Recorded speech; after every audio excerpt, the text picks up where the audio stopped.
Sekali lagi teman-teman, saya berpesan buat teman-teman yang udah mau berangkat ke Korea, tolong ya, siapkan mental. Segede apapun tubuh kamu, sebesar apapun tubuh kamu, kalau sudah sampai di Korea dan mental kamu tidak siap, saya jamin kamu tidak akan bertahan lama.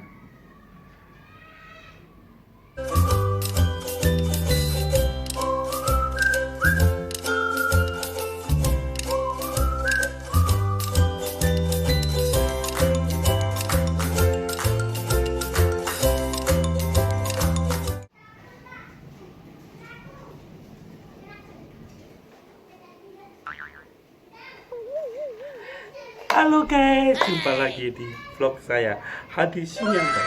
Kali ini saya akan membahas tentang realita kehidupan di Korea yang sebenarnya. Kenapa saya membahas Korea? Karena saya adalah mantan TKI Korea yang sedikit tahu tentang seluk-beluk kehidupan orang Korea. Jadi buat teman-teman yang mau ke Korea, yang sedang program G2G, monggo silakan simak. Siapa tahu informasi yang dari saya ini dapat bermanfaat dan saya ceritakan sesuai dengan cara saya dan dengan cara bahasa saya. Assalamualaikum warahmatullahi wabarakatuh. Jumpa lagi di vlog saya, Hadi Sunyanto. Selamat siang teman-teman. Sekarang tanggal 19 Januari 2022. Ini saya sekarang mau menceritakan tentang realita kehidupan di Korea. Kenapa saya membahas hal itu? Karena saya dulu pernah bekerja di Korea selama 5 tahun. Betul-betul berat kehidupan orang Korea, teman-teman. Kenapa saya membahas tentang realita kehidupan tentang orang Korea? Karena satu, saya mantan TKI Korea yang 5 tahun kerja di sana. Dua, ini sebagai pelajaran buat kita bahwa negeri kita itu ternyata lebih indah, lebih makmur dibanding negara lain. Orang Korea itu kerjanya cepet-cepet teman-teman. Kerja apapun cepet-cepet dan biaya hidup kehidupan dan biaya hidup di Korea itu teman-teman. Biaya hidup di Korea itu sangat-sangat mahal. Persaingan sangat ketat dan semuanya serba kompetitif. Semuanya serba kompetisi teman-teman. Mulai dari belajar, sekolah, kuliah, sampai bekerja, semuanya bersaing ketat teman-teman. Dan betapa mahalnya biaya hidup di Korea teman-teman. Satu contoh aja gini, uang 5.000 won. 5.000 won itu kita beli ayam dapat 1 ekor. Tapi kalau kita beli sayur, misalnya kita beli terong, kita cuma dapat 2 biji terong teman-teman. Kenapa? Karena terong kan impor dari negara lain. Itu satu. Terus kedua, di Korea itu tidak ada orang yang santai teman-teman. Semuanya serba cepat. Sampai jalan pun orang Korea itu cepat. Jadi kalau orang Korea melihat orang jalan pelan, kan misalnya kebanyakan kan kita orang Indonesia itu jalannya akan santai. Mereka itu pada ngelihat kita. Mereka heran kok jalan santai banget gitu. Padahal mereka pakai bahasa mereka. Kita sih cuek-cuek aja gitu. Terus orang Korea itu jujur ini ya, kan waktu itu saya video call sama orang rumah, saya tunjukkan kepada orang Korea sama Bujang Nim, karena saja sama Bujang Nim itu di atasnya mandor lah ya. Saya kasih tahu ini loh kehidupan di desa di Indonesia gitu. Tuh, mereka itu betul-betul sangat iri. Kenapa? Karena melihat kehidupan di Indonesia itu mereka itu kok kelihatannya santai gitu kan kesana mereka. Ya memang di Indonesia kan memang betul-betul santai teman-teman ya. Kita kan bisa ngopi, bisa ngobrol. Dan untuk makan pun kita, untuk bisa survive pun kita di desa itu lebih enak teman-teman daripada di Korea. Kita di Korea, di Indonesia tinggal di Indonesia. Kita tidak punya sayur bisa minta sama tetangga, minta bayam, minta kacang. Bahkan ada salah satu tetangga yang saling memberi masakannya sudah jadi teman-teman.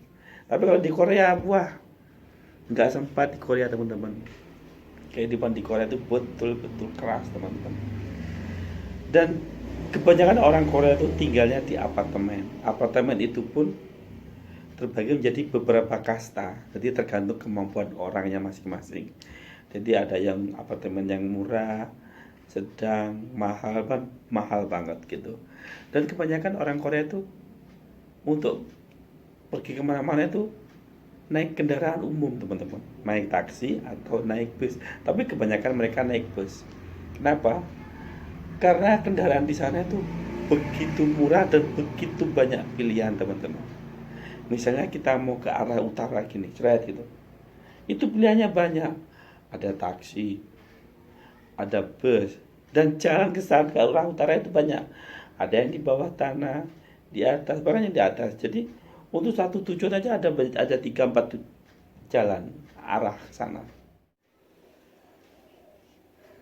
Jadi saking ketatnya persaingan di sana, maka negara Korea terkenal di seluruh dunia sebagai negara tingkat bunuh dirinya yang paling tinggi di dunia teman-teman.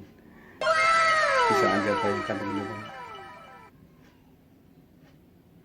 betapa kerasnya kehidupan di Korea ini. Jadi wajar saja di Korea itu orang-orang yang menikah muda itu tidak ada teman-teman. Bahkan rata-rata sekarang ini orang Korea itu banyak yang hidup memilih hidup sendiri, untuk memilih hidup membujang teman-teman. Kalaupun menikah mungkin di atas 40 usia mereka itu. Karena ya itu kembali ke kehidupan orang Korea, kembali ke tingkat persaingan yang sangat ketat itu teman-teman. Ya, inilah secuil pengalaman saya selama kerja di Korea teman-teman. Dan buat teman-teman yang mau kerja ke Korea, yang ikut program G2G, tolong, sekali lagi tolong, siapkan mental Anda. Kalaupun tubuh Anda besar, kalaupun tubuh Anda tinggi besar, tapi mental Anda segini, saya jamin Anda pasti tepar, Anda pasti kalah di sana, dan mungkin pulang Anda. Jadi di Korea itu tidak membutuhkan tubuh yang besar. Yang dibutuhkan di sana adalah mental teman-teman. Karena orang Korea itu kalau sedang memarahi, wah luar biasa, bentak-bentak loh. Tapi kelebihannya, habis memarahi, mereka menganggap selesai. Itu pun mereka memarahi karena ada dasarnya, jadi tidak asal marah. Jadi tolong teman-teman ya, jangan membayangkan kerja di Korea itu seperti di dunia drakor, seperti K-pop, seperti boy band yang gayanya luar biasa bagus, gayanya luar biasa mewah.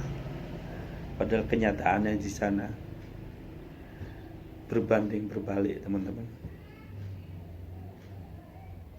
Jadi itulah sekelumit pengalaman saya kerja di Korea dan setitik cerita-cerita dari orang Korea, terutama para ajuma-ajuma itu.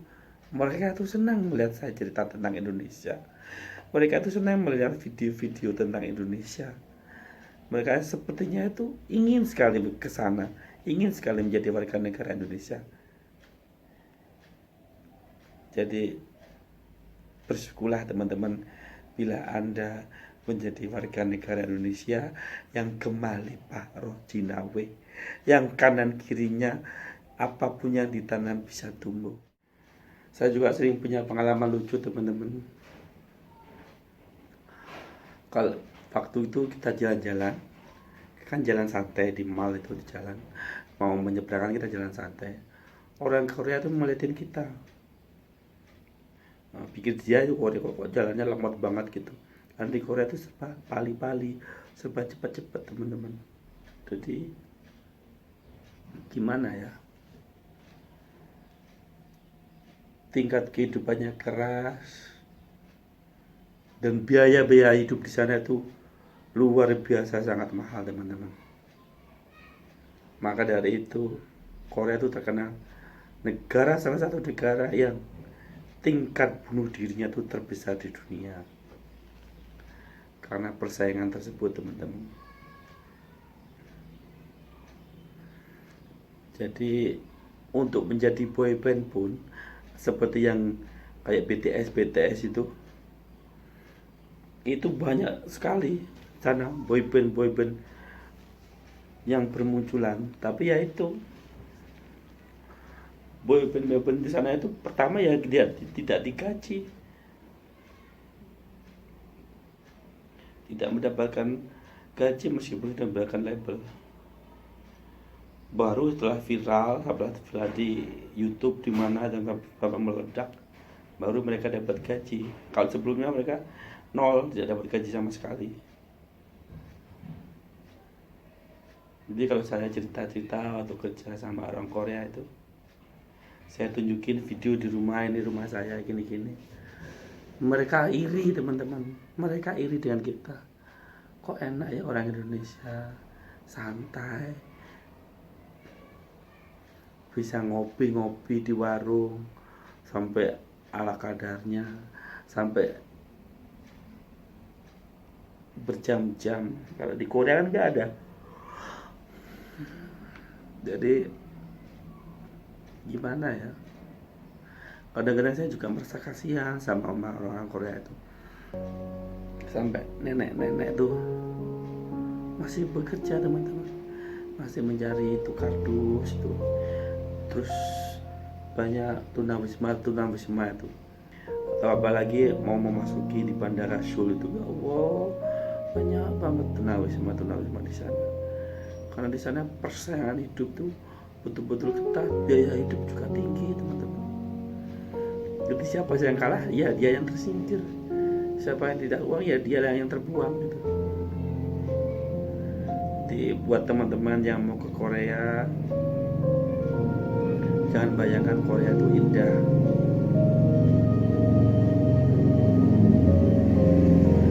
Jangan bayangkan Korea itu seperti di dunia sinetron drakor itu ya. Karena kenyataannya di sana tuh berbanding terbalik teman-teman. Biaya hidup mahal, semua serba kompetisi, serba cepat, serba benar. Kalau sampai kayak gitu terbuang kita.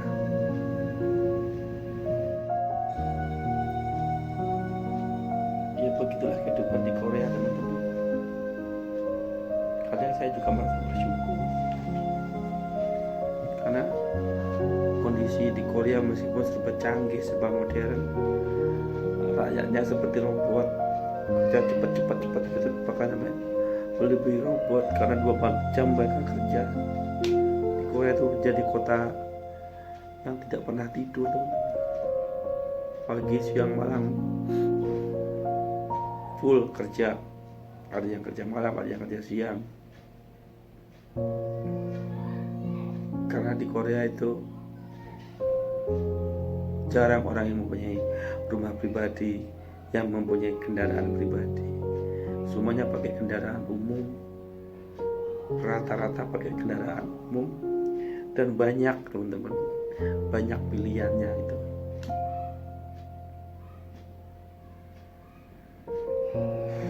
Kenapa mereka tidak mempunyai rumah? Karena selain pajaknya mahal, mereka tinggal di apartemen teman-teman. Nah, biaya apartemen itu juga ada biaya listrik, biaya air gitu teman. Dan apartemen di sana itu juga pakai kelas-kelasan. Jadi ABC gitu, ini apartemen bagus, ini apartemen yang mahal, ini apartemen yang sangat mahal itu. Jadi semua masyarakat tuh bisa membeli sesuai kemampuan mereka. Makanya orang Korea waktu saya cerita, saya tunjukin rumah saya, keluarga saya di rumah, pakai video call, say hello. Orang Korea betul-betul ngiri teman-teman. Mereka bilang gini kalau ada bahasa Indonesia, enak ya di negara kamu, apa-apa murah, apa-apa serba ada. Kalau di Indonesia kita makan daun singkong jadi, misalnya kita nggak punya uang, ada nasi doang di kebun, ada untuk di desa, kita masih bisa ambil cabai, minta cabai sama tetangga yang nanam, bisa. Kalau di Korea tidak bisa teman-teman, karena di Korea tidak ada kebun, tidak ada yang gratis di sana teman-teman. Jadi ya gitulah realita di Korea teman-teman.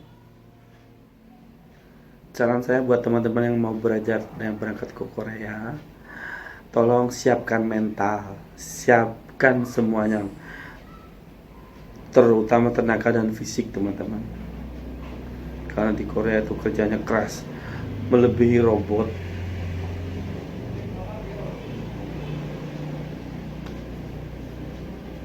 Ya gitulah teman-teman. Korea memang tidak seindah foto profil teman-teman. Dan saya bersyukur bisa menyelesaikan kontrak program G2G 5 tahun, 4 tahun 10 bulan, kembali pulang dalam keadaan sehat walafiat.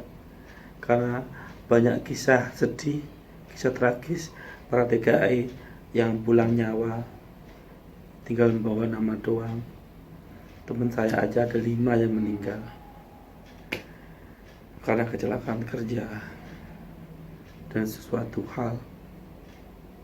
Jadi disyukuri aja saya bisa kembali pulang ke Indonesia dalam keadaan selamat. Dan buat teman-teman yang di sana, semoga lebih berhati-hati dalam bekerja. Semoga lebih bisa mengatur keuangannya di sana, yang didapat di sana, untuk kembali ke Indonesia. Dan kalau bisa teman-teman punya prinsip, tidak akan pernah kembali lagi ke Korea. Cukup berkarya di Indonesia saja. Prinsipnya di Korea kita hanya mencari modal teman-teman. Karena seenak-enaknya tinggal di negeri orang, lebih enak tinggal di negeri sendiri teman-teman. Sekali lagi teman-teman, saya berpesan buat teman-teman yang udah mau berangkat ke Korea, tolong ya, siapkan mental. Segede apapun tubuh kamu, sebesar apapun tubuh kamu,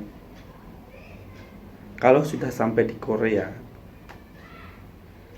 dan mental kamu tidak siap, saya jamin kamu tidak akan bertahan lama.